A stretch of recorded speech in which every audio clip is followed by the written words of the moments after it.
Bonjour, c'est Isabelle Boulay dans Éclectique Média. C'est à toi. Bonjour Isabelle. Bonjour. Merci beaucoup d'être présente avec nous. Ça nous fait vraiment plaisir. Merci. Ça nous fait plaisir particulièrement parce que toi et moi, nous avons un point en commun. C'est que nous venons du même milieu. On vient du milieu ouvrier. Puis en clin d'œil à mon milieu, en fait, je voulais te dire un petit mot là-dessus. C'est moi, je viens de Colfontaine en Belgique, que tu connais. Oui. Et dans mon milieu à moi, pour rassembler les gens, pour se réconforter et tout ça, on aimait bien boire un petit coup et se raconter des histoires et tout ça. Dans les événements un peu spéciaux ou juste pour l'envie d'être ensemble. Puis comme toi, une des raisons qui fait que tu chantes encore aujourd'hui, c'est parce que tu veux réconforter le plus de monde possible. Je me suis dit que ce serait bien que toi aussi tu sois réconforté. Et que je t'ai apporté un petit quelque chose. Voilà. Déjà, le sac est magnifique. Mais dans le fond, Je suis très sensible. mais c'est ça. Mais en fait, quand je l'ai vu, je me suis Attends. dit que ça fitait vraiment. Ah, mais ça ressemble. Je regardais votre écharpe et j'avais comme. Oh mon Dieu, tout ce que j'aime. Du rosé, du champagne rosé, puis des chips au vinaigre. Hey, il n'y a rien de meilleur que ça après une semaine de spectacle. Parce que, en fait, j'ai une discipline de faire quand je fais des concerts. Je ne bois jamais. Et puis, j'essaie de ne pas manger de chips au vinaigre. Ah, ben, Merci, c'est vraiment gentil. ça me fait plaisir. Ça, c'est fabuleux. Ça, c'est super. Ben, dans le fond, j'ai pensé à Merci. ça parce que dans le fond, je suis ancrée aussi bien en Belgique qu'au Québec, Québec. Et ben dans oui. le fond, ben, toi, c'est aussi Merci, pareil avec puis le- regarde, ça va bien aller avec le monde de bateau. Merci beaucoup. Ça me fait plaisir. Merci, c'est gentil comme tout. Je vais le mettre ici. Tiens. Merci beaucoup. Tu es encore actuellement en tournée partout au Québec. Puis, dans le fond, ton spectacle en vérité, c'est celui qui a pris le plus de temps au niveau de la création. Puis, dans le fond, pour quelle raison? Parce que c'est un spectacle dans lequel je voulais inclure beaucoup de nouvelles chansons. Donc, avant que ces chansons-là prennent leur place à l'intérieur de moi, ça prend un certain temps. Et l'album est sorti au mois de mai. Bien sûr, moi, je vis avec mes chansons depuis un peu plus longtemps, mais les faire prendre vie sur scène, c'est autre chose. Et intégrer les chansons d'un spectacle, c'est comme... en fait, un spectacle, c'est comme une histoire qu'on raconte. Et j'ai mis beaucoup de temps, en fait, à trouver le fil conducteur. Mais quand je suis arrivée à l'Olympia à Paris, mon but, c'était d'arriver à l'Olympia avec la bonne forme de mon spectacle. Et puis, on y est arrivé. Ça a pris 8 concerts. Donc, le 8e spectacle de la tournée, ça a été le spectacle à l'Olympia de Paris. D'habitude, ça me prend à peu près un concert ou deux. Des fois, je me rends jusqu'au 4e concert avant de sceller vraiment la personnalité d'un spectacle. Celui-là, ça a été plus long que les autres. Mais en même temps, c'est comme... c'est un spectacle qui me surprend à chaque fois. C'est un spectacle que j'aime de plus en plus faire. Et ça a été, c'est ça, ça a été plus laborieux. La gestation a été plus longue.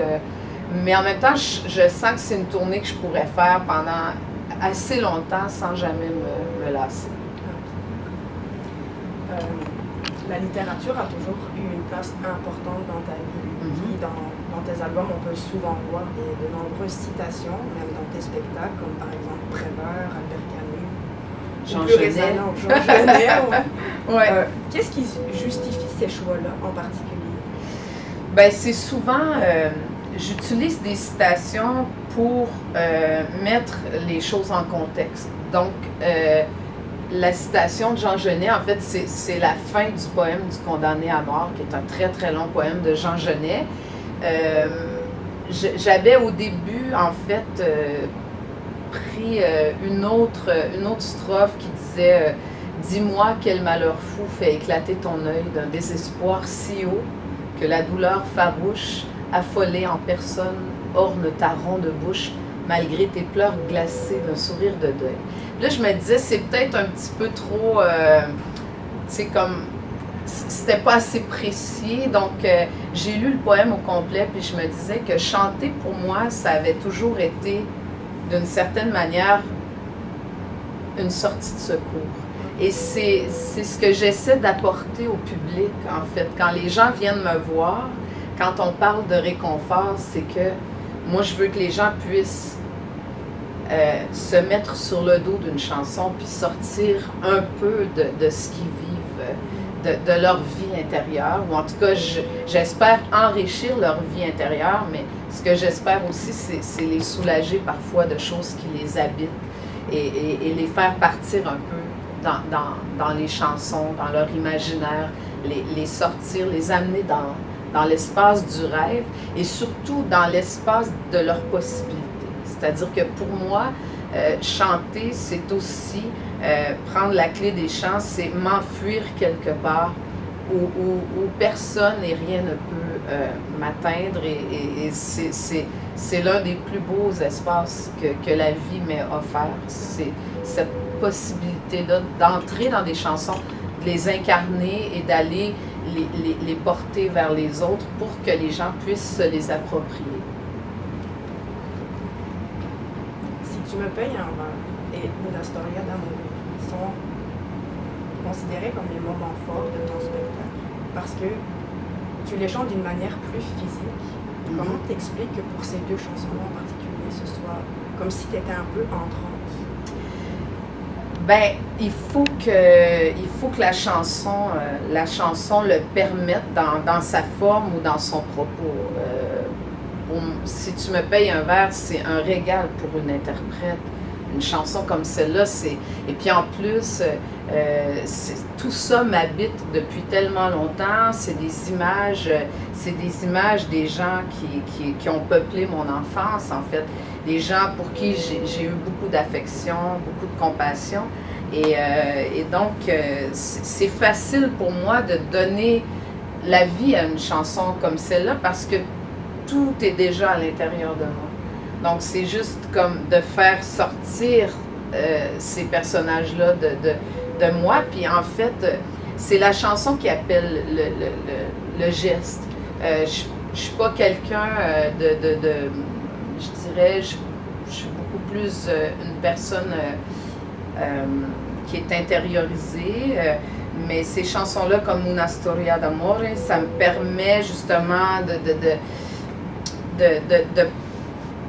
de me servir de mon corps aussi pour exprimer quelque chose, mais je me sers jamais de mon corps si c'est pas absolument nécessaire. Je pourrais rester immobile puis interpréter une chanson, mais ces chansons-là, on dirait que ils sont tellement fortes que la chanson ou la mouvance, la musique, c'est comme ça appelle le geste.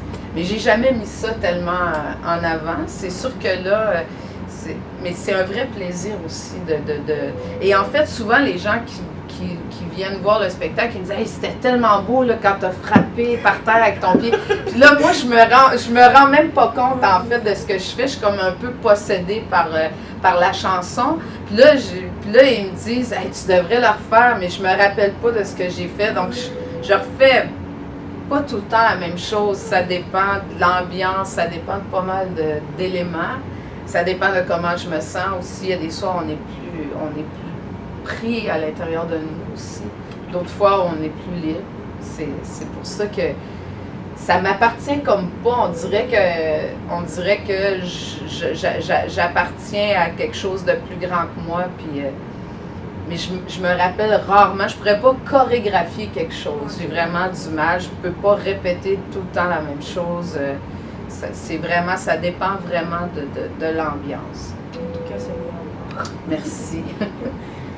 Tu dis souvent que les chansons ont un destin avec leur interprète.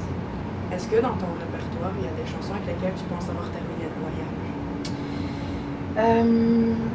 voyage? Ben oui, il y a des chansons avec lesquelles j'ai terminé le voyage, mais c'est des chansons que je continue quand même d'interpréter sur scène parce que pour les gens dans la salle, elles veulent encore dire quelque chose. C'est-à-dire que moi, ce qu'elles avaient à m'apporter, ces chansons-là, ce que j'avais à raconter au travers d'elles, c'est comme, pour moi, une histoire finie, mais ce serait dommage de plus interpréter des chansons comme Parle-moi ou comme Entre Matane et Bâton Rouge. C'est des chansons qui sont tellement vivantes et qui ont fait partie de l'histoire qui s'est écrite avec les gens du public. Et puis comme les chansons, le voyage qu'ils avaient à faire avec moi et à travers moi, ce voyage-là a été fait, mais en même temps,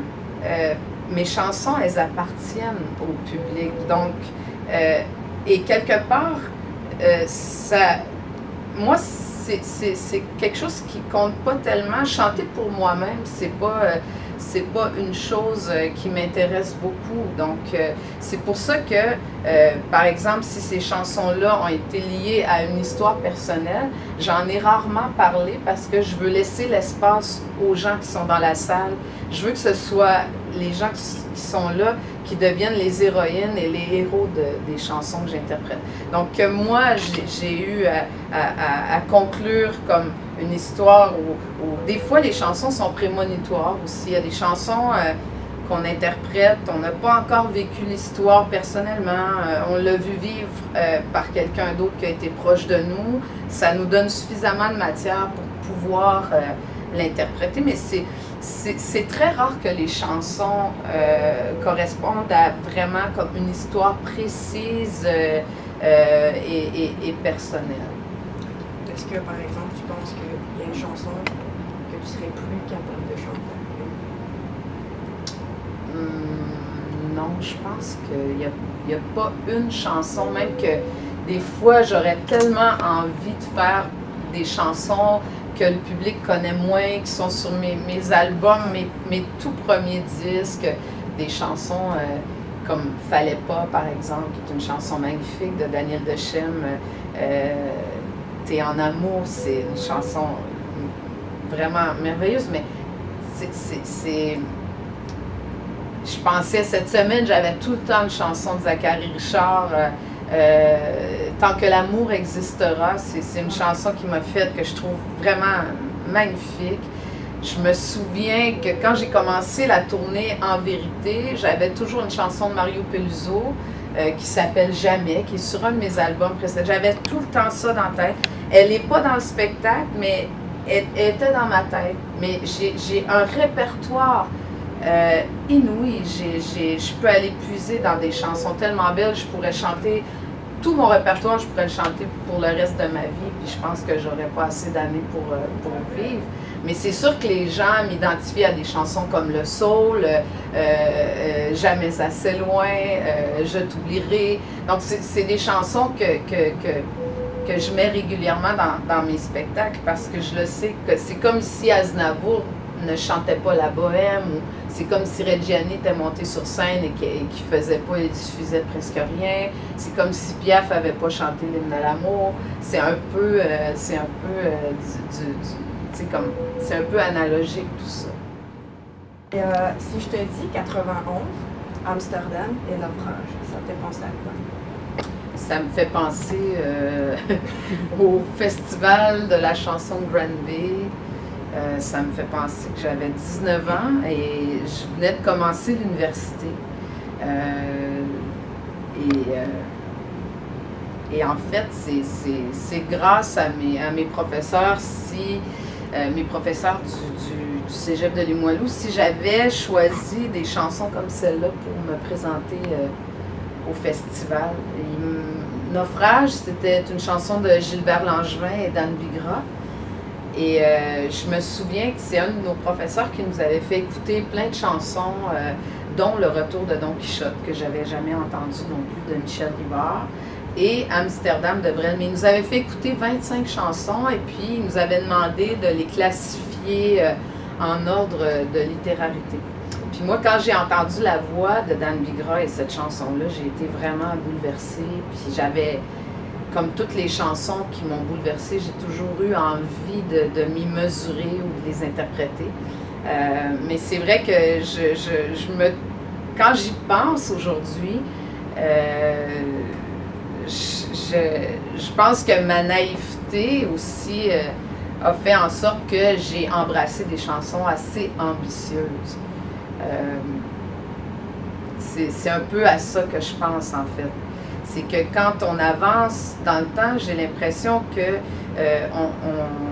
on se met plus de barrières parfois et on ne devrait pas.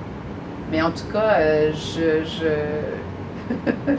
j'en reviens toujours pas d'avoir interprété ça à l'âge que j'avais, ça c'est sûr. Et justement, qu'est-ce que ça te fait de 27 ans plus tard pouvoir fêter le 50e anniversaire de la chanson de Brandby cet été?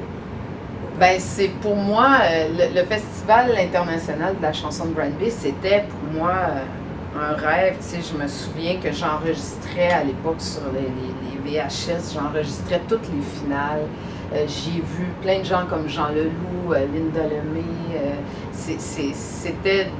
C'était vraiment inspirant pour moi. Puis c'est un des festivals qui avait une tenue, qui avait vraiment une excellente réputation. Et puis moi, je rêvais de participer au festival. Mais je pense que j'ai commencé à rêver de ça. Je devais avoir 13 ou 14 ans, quelque chose comme ça.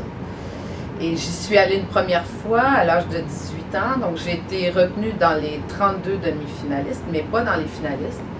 Et cette même année-là, j'ai fait le Festival de la chanson de Petite-Vallée, que j'ai remporté en fait dans la catégorie interprète avec une chanson de Vigneault qui était Les gens de mon pays, qui est une chanson fleuve, elle aussi. Et puis j'y suis retournée l'année d'après à Granby, j'avais 19 ans. Et là, ben, j'avais comme un petit peu plus d'expérience et je me souviens que cette année-là, on était 8 femmes. Les 8 finalistes étaient des femmes. 4 interprètes, 4 auteurs-compositeurs. Et c'est des très, très beaux souvenirs pour moi. C'est des beaux souvenirs parce que ça m'avait tellement fait rêver. Et j'ai tenu bon. Puis c'est là où j'ai fait la rencontre aussi de Dédé Fortin. Parce qu'on était tous les deux, on s'était inscrits tous les deux aux mêmes éditions. Donc on s'était retrouvés aussi l'année d'après. Puis après, il était parti en orbite là, avec son groupe, les colocs. Mais ça m'a permis de faire des très, très belles rencontres, des gens qui sont encore dans le métier aujourd'hui. Les artistes qui participaient au Festival de la chanson de Brandby, c'est des coureurs de fond, tu sais. Donc moi, j'ai fait partie des coureurs de fond. Je suis assez contente. Merci beaucoup. Merci beaucoup. Merci.